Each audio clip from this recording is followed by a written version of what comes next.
સુરતમાં ટાસ્ક આપી સારા પૈસાની લાલચે લોકો પાસેથી લાખો રૂપિયા પડાવનારની ઘટના સામે છે।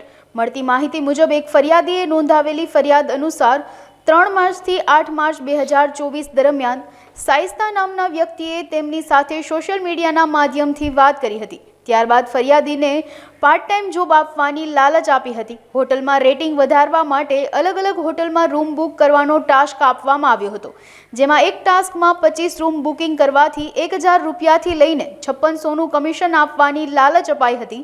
સમગ્ર ઘટના મામલે સુરત સાયબર ક્રાઇમ પોલીસે 4 ચીટર આરોપીને ઝડપી આગળની કાર્યવાહી હાથ ધરી છે। વાંગ જમીર સાહેબ બંને ડીસીપી શ્રી ક્રાઇમ અને એસીપી સાયબર સેલ નો એક સફળ ઓપરેશન હાથ ધરવામાં આવેલા છે। ગઈ માર્ચ 3, 2024નું આ એક ગુના દાખલ થયા હતા, જેના આધારે આ આરોપીઓ જો નાગરિકોનો લલચાવી ફુસલાવીને કે જોબ વર્ક આપવામાં આવશે અને એમાં આપનો સારું કમિશન પણ આપવામાં આવશે, એવી રીતે 9 જેટલા અલગ અલગ ટેલિગ્રામ આઈડીથી આ લોકોનો મેસેજ મોકલતા હતા।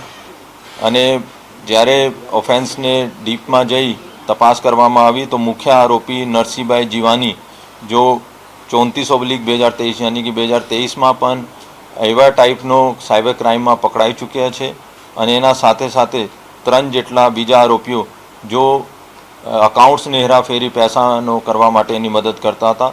ત્રણોનો સાયબર સેલે સુરત સાયબર સેલે પકડવામાં સફળતા હાસિલ કરી છે અને અત્યારે એની તપાસ ચાલુ છે, ક્યોંકિ એને એક અકાઉન્ટમાં 2 કરોડથી વધારે ટ્રાન્ઝેક્શન થયેલા છે અને અત્યારે 4 જેટલી આઈડી તો આ કબૂલે છે, પણ એના મોબાઈલથી અમે 4થી વધારે 9 જેટલી આઈડી ઓર અમે મળી છે। તો આ પણ એક તપાસનો વિષય છે। અમે પણ એનો આગળ ડીપ તપાસ કરવાનો છે અને જેના આધારે અમે ઉમ્મીદ છે કે ઓર ઘણા બધા જો અનડિટેક્ટ સાયબર ગુના છે આ પણ એનો ઉકેલવામાં મદદ થશે।